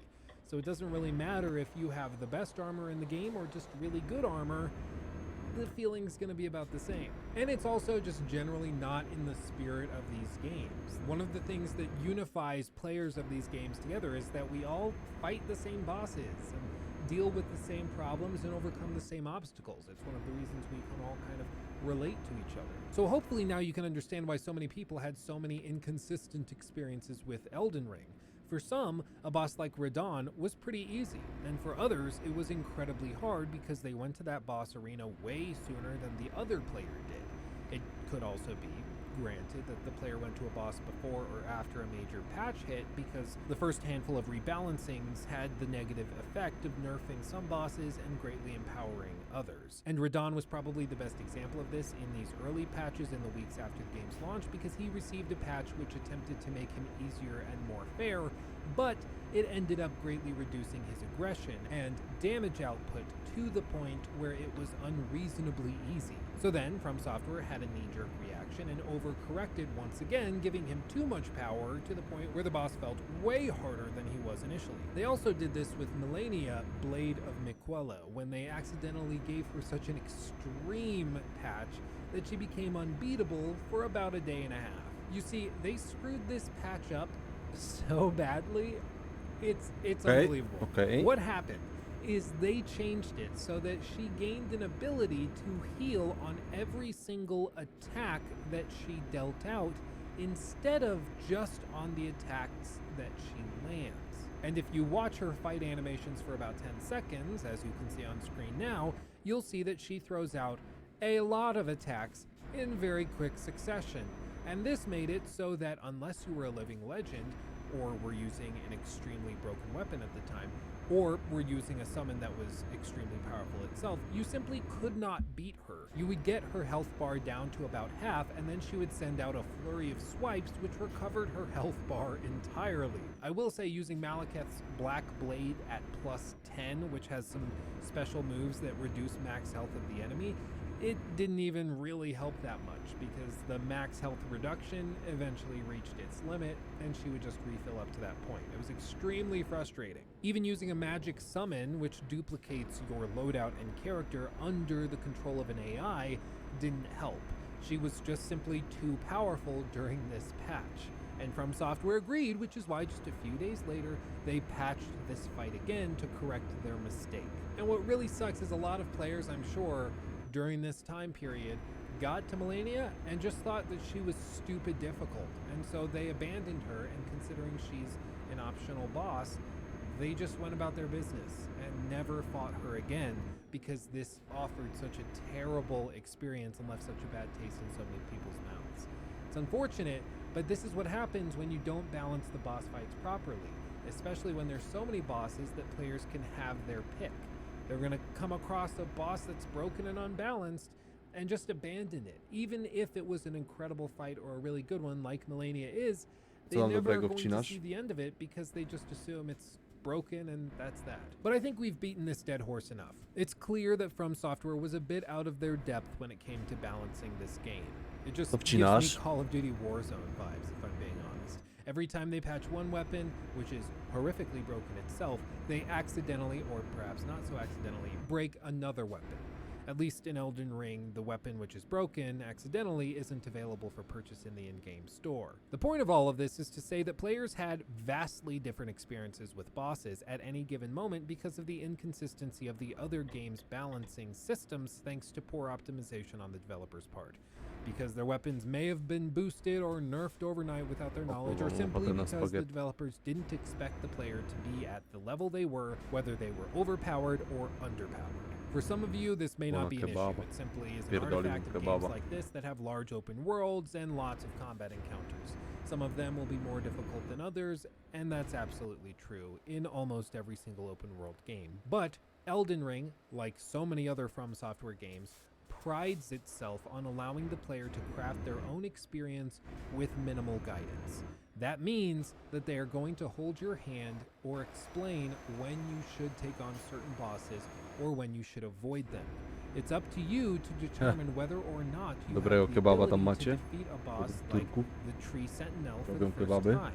But these extreme examples of bosses, which are far more powerful than the player, are just simply not the best examples. After all, I think it's extremely likely that if a player runs into Caelid only a few hours into the game, they will quickly get the idea that this place is meant for later in the game.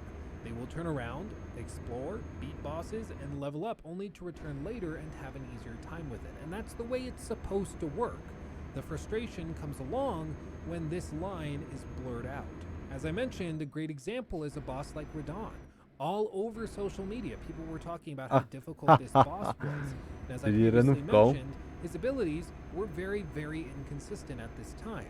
Furthermore, there was a lot of pressure on players who had more renówkę mam, wiesz co?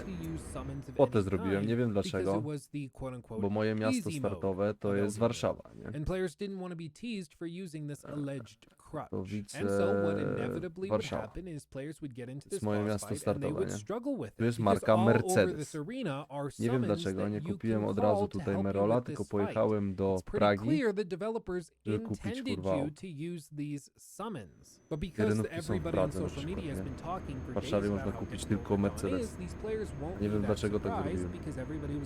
Bo jeździł Mercedesem normalnie. So they'll continue hitting their head against the wall without making much progress. Now it may be that the developers Jak będę na intended for you Śląsku, to to się fight odezwę him do right ciebie. around your current level and ability, in which case you should just keep chipping away until you beat him. Maybe you are just having a tough time at the boss, and it's not a level Kurwa, nie wyrobię imbalance się that's chyba, causing wiem. your frustration. But in this case, there's no way of distinguishing between a really difficult boss and one that's just overpowered for where you are On musiałem currently in your zapierdalać journey do Pragi through po the nie. game.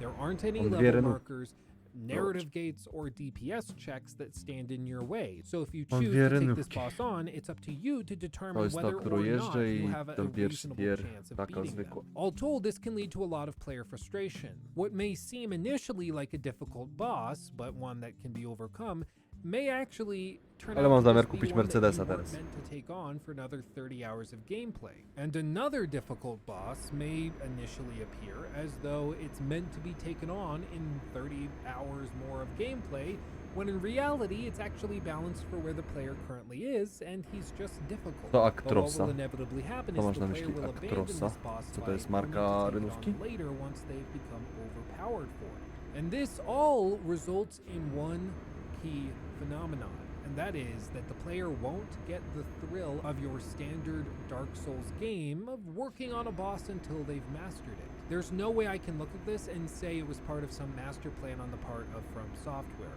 It's just an artifact of the game being so big that they couldn't balance it fully, and as a result, almost every single player had an experience with the game in terms of its difficulty and A, model accessibility Merola. Nie, that was muszę very sprawdzić. different O, from nie every mogę w other ogóle player. sprawdzić teraz, ci Some pokazać people found the Meroli. game really Muszę easy, some zajechać w people ogóle found na it ten. very difficult. Ale It's almost impossible nie to predict pamiętam, jakie tam which marki były, nie you powiem were, ci.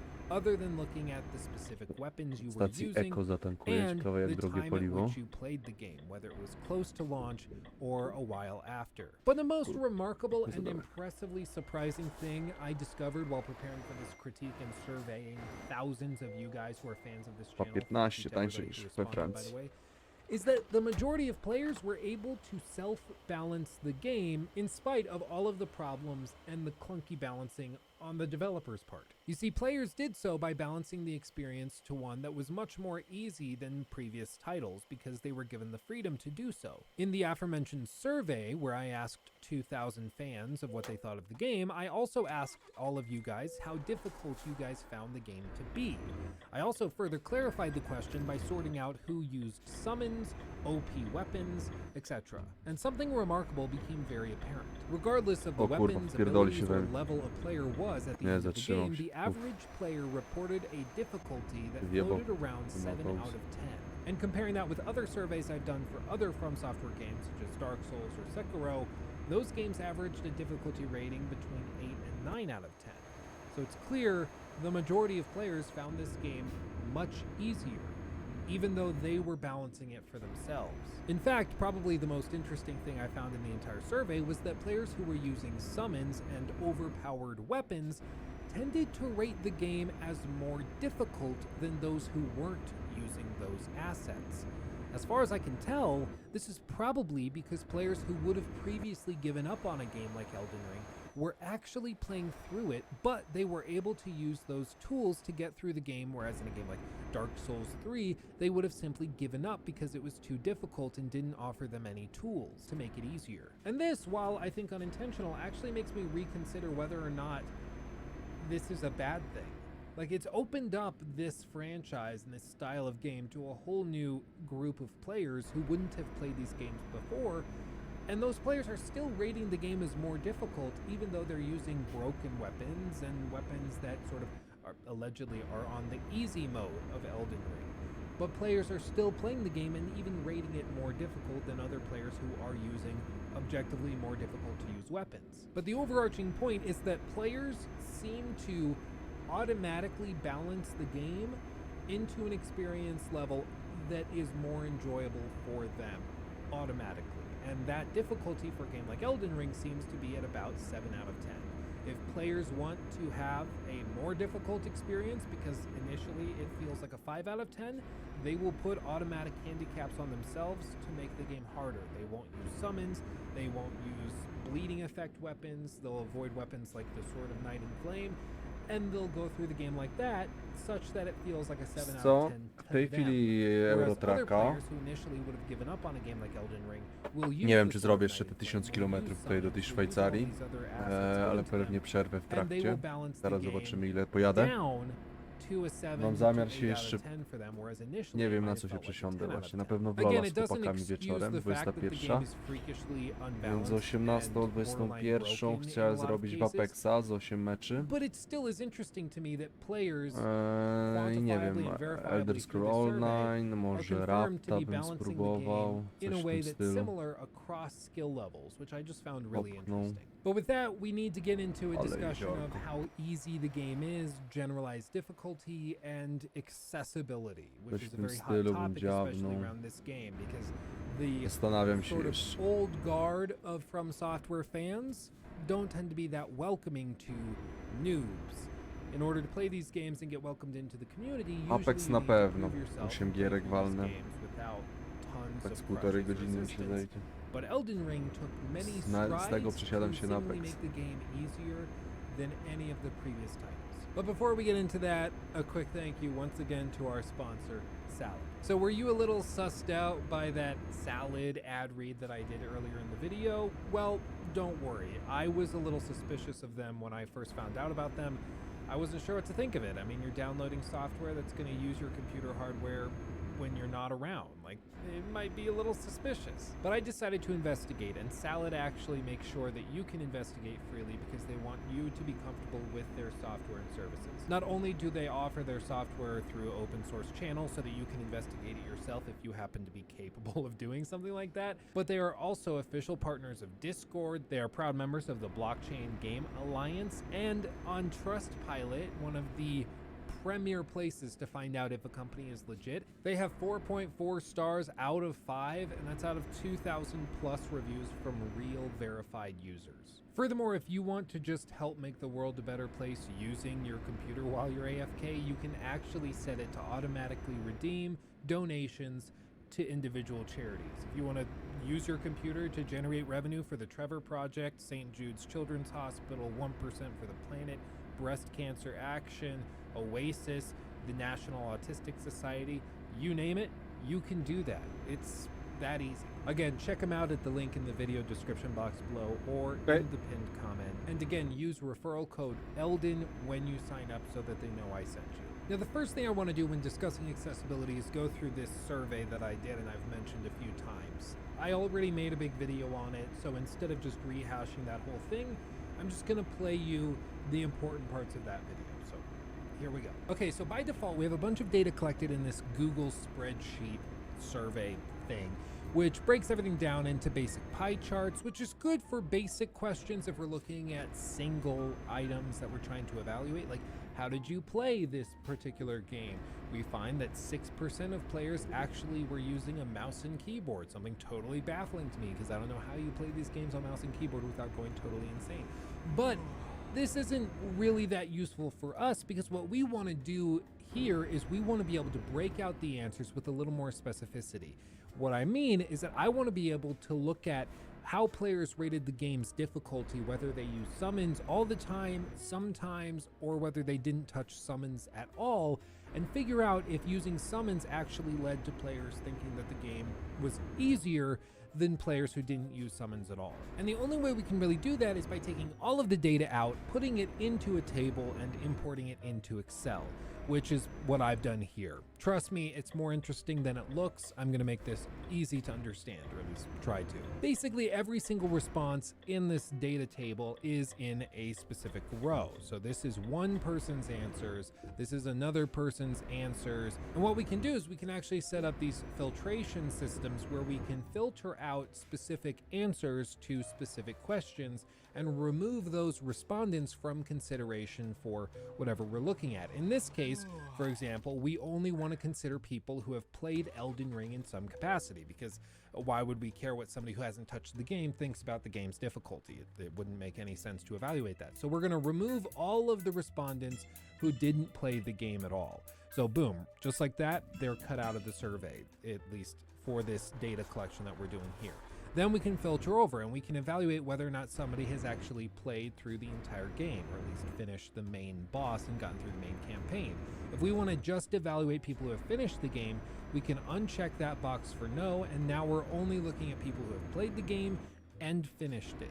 Then we can break it down even further. We can see how hard they would rate the game based on these responses, and then we can even filter out based on whether or not they used summons all the time, sometimes, or not at all because it's easy mode or it's just not in line with the build. And we can filter these out and get averages for the difficulty ratings that they gave accordingly. So the first thing I want to do is I just want to get a raw average of people who have finished the game and how they would rate the difficulty. So what we do is we run a subtotal average function, because if you use just a regular average function in the spreadsheet, it'll also calculate it with the hidden cells. So you have to use this subtotal function. It's stupid, but it just is how it is. So we run that and it'll only calculate it based off of the cells that are visible in this L column, which is how hard would you rate the game having finished it. And that brings a total of 7.45 as our raw average for how people would rate the difficulty, which, I don't know about you, that's significantly easier than I would have expected. I would think that most FromSoft games are probably 8 to 9, probably closer to 9 on the difficulty scale. But the fact that Elden Ring's average rating comes out to 7.45 out of 10, it's just way lower than I would have expected. And it reaffirms the idea that Elden Ring is the easiest game of all of the FromSoft games that have come out, at least in modern memory. But let's filter this out even more and evaluate it on individual bases of whether or not they use summons all the time, sometimes, or never. And then we're going to do the same thing for players that didn't finish the game and only have played it partially to figure out what they thought of the difficulty. So we're going to go here, we're going to use all of the time to evaluate how many of those people are there and how they rated the game's difficulty, and you see the average pops over to 7.73. So we'll plug that in. Then we'll do the same thing for sometimes. See what that average pops out to, 7.41. God damn it, I love Excel. And we could filter it out even further, so I added 2 options for people to say, no, I don't use summons, they're easy mode, and then other people to say, no, I don't use them just because they don't work with my build out. We can evaluate them individually. I don't think it's that significant. I mean, if we do, no, it's not in line with my build, people give it a 7.27. If we say, no, it's easy mode, then the average comes out to 7.18. Make of that what you will, but if we break this down and include both of the options, it averages out to 7.21, which is interesting. I don't know about you, but what stands out to me is that the more people are using summons, the harder they rate the game, which is like the opposite of what I would have thought. I would have thought that people who are using summons will find the game to be easier, because if you're using like Mimic tiers +10 or even like +4, you can get through some of the final endgame bosses without much trouble at all. So I would have thought that they would rate the game easier, but they rate the game harder, which is interesting. I'm saying interesting because I don't want to spoil my conclusion and why I think this is the case. Let's run the numbers for people who have not finished the game and see what those numbers come out to. Approximately 10 hours later. And boom, there we go. It's in line roughly with what we would expect, and that is that I would say by the time you get to the end of the game, you'll probably rate it harder than if you're in the middle of the game, whether it's 20 hours in or 80 hours in. Because there's some tough bosses towards the end of Elden Ring, just spoiler warning, letting you know, it gets tough towards the end, at least for most players. And that's what we see here. On average, people who have finished the game are rating it harder than people who have not finished it, which is in line with what we would expect. Of course, like the people who never use summons and then these data points, it's all kind of blurry just because there aren't that many respondents. Take it or leave it. It seems fairly close though. People are rating the game about 7 to 7.5 in terms of difficulty, regardless of where they are in their run. And even though it's very minute, it still holds true that people who have not finished the game are rating it harder the more they used summons, which is just weird. and interesting. So what does this actually mean? What can we extrapolate from this data, and how do we explain that the more people are using summons, the harder they're rating the game? To me, it's pretty simple. It's that people who struggle with Elden Ring and find the game difficult are using summons to get through the game and to beat it. So if you're having an easy time with the game, you aren't using summons because they make the game so much easier that it's just not fun anymore. But if you're struggling, summons give you the ability, the accessibility to actually get through the game and finish it. And this is why Elden Ring has been called the most accessible From Software title ever made. And it's true because they've given players so many tools that they can make the game into whatever they want. And what seems to be the case from this data is that people are regulating their own gameplay experience to about a 7.45 average of difficulty. So whether you find the game easy or really hard, people are using tools or avoiding tools to balance the game out to about that 7.5 out of 10 in terms of difficulty, which is, it seems, the sweet spot for what's enjoyable. So people who find the game easy avoid these tools to bring the balance of the difficulty up to 7.5, and people who find the game too hard are using tools to bring the difficulty level down to 7.5, which is where it's most enjoyable. In effect, it's just like a really weird and convoluted difficulty slider, if that makes sense, because the player is able to make the experience what they want it. Siema, Lubu, siema, odczytałem twojego Discorda. Odczytałem. But it's not to say that anybody's missing out on the game or missing out on the point of the game. It's that people are calibrating it for what's most enjoyable to them. And I think that's a good thing. At the end of the day, what is, in my mind, the most important thing is that this game is amazing. This game is great. And more people are playing it and have been enabled to play it than would have ever been possible before. And I think that's a good thing. I think that's something that should be praised. And at the end of the day, people just need to trust gamers that they're going to calibrate and make the experience the most enjoyable for them. Of course, that's not to say that you should make the game totally unguided and totally ridiculous. Sure.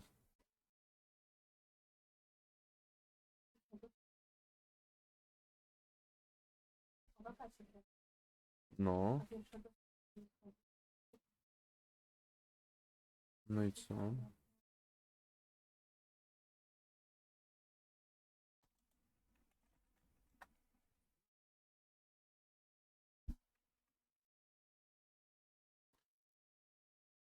Separately from the Tak, rest Lubus, of odczytałem, entries, odpisałem ci. from the last decade or so, because it's just different. Those games are different. Elden Ring is a totally different animal. Now, like I said, this survey makes Połóżmy it to na very następny clear tydzień, na and spokojnie, readily któryś apparent dzień. that this Że is, nie, according następny to tydzień most mnie nie players, będzie. the O easiest kurwa. game that From Software has made in To a na long kiedy time. indziej, I'm za sure 2 there will be tygodnie plenty dopiero. of comments below that argue it was actually the hardest that some Sobotę of you have ever wyjeżdżam. played, harder than Dark Souls 3, harder than Sekiro, blah blah blah, and I'm sure that's true for you. I'm not doubting that experience, but we are looking at the general trend in the overall experience of most players. Just because your experience contradicts this trend doesn't mean that the trend isn't real. But going back to what I was saying, I'm not convinced that the game's lack of consistent difficulty was intended, but I do think it served the game very well in the long run. It was sort of an accident that was happy. A happy accident. We don't make mistakes. We have happy accidents. Because players were able to simply leave a boss arena if they grew frustrated with that boss, so that they could go off, explore, or do other things, only to return when they felt as though they stood a decent chance, players were able to self-regulate the difficulty of these encounters down to the previously mentioned 7 out of 10 range. To one player, 7 out of 10 difficulty might mean taking on Radahn at level 60, and for another it might be at level 80, while another may not even attempt it until level 100. But all of these players still rate the game as a generalized difficulty of 7 out of 10.